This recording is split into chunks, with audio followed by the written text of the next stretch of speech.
नमस्कार मित्रांनो, दुपारचे 3 वाजले आहेत आणि आम्ही पुन्हा एकदा 3 ते 6 वाजताच्या गीर जंगल सफारीसाठी सिंह सदन येथील रिपोर्टिंग काउंटरवर आलो आहोत.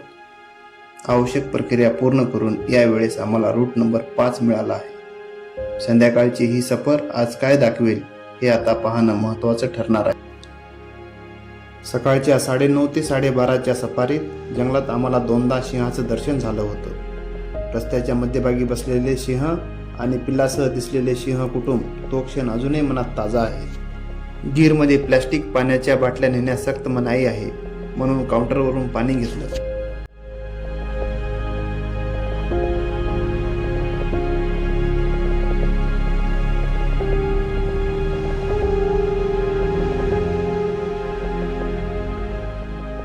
रूट नंबर 5 मधून संध्याकाळची सफर पुढे सरकत आहे. कच्चा रस्ता आणि दोन्ही बाजूनी शांत जंगल. या मार्गावर आज काय पाहायला मिळेल याची मनात आतुरता आहे.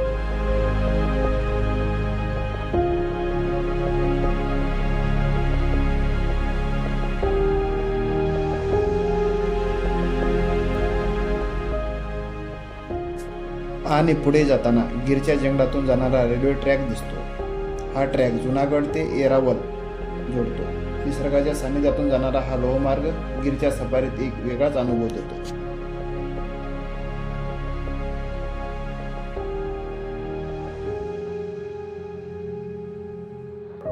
पुढे काही अंतरावर झाडाच्या सावलीत 2 नर, 2 मादी सिंह आणि त्याच्या 8 पिल्लासह संपूर्ण कुटुंब शांतपणे विसावलेलं दिसतात. दुपारची उष्णता अजूनही त्यांना जाणवत आहे, म्हणून ते निवांतपणे विश्रांती घेत आहेत. आमच्यामुळे त्यांना कोणताही त्रास होणार नाही याची काळजी घेत आम्ही शांतपणे पुढे निघून गेलो.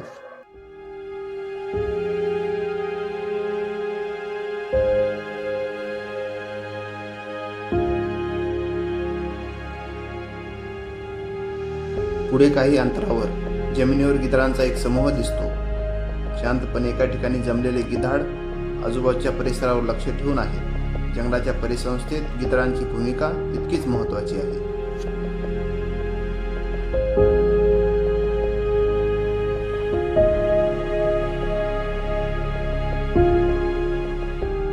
पुढे गेल्यावर रस्त्याच्या बाजूला झाडाखाली एक नर सिंह आणि एक मादी सिंह निवांत विसावताना दिसतात. दुपारची वेळ असल्याने ते सावलीत शांतपणे पडून आहेत.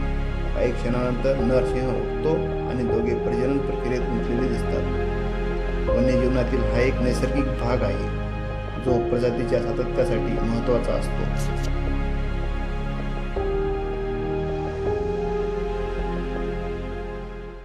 झाडाच्या आडोशाला एक सांबर बसलेलं दिसतं. दुपारच्या वेळेत अनेक शाकाहारी प्राणी अशाच प्रकारे सावलीत विसावत असतात.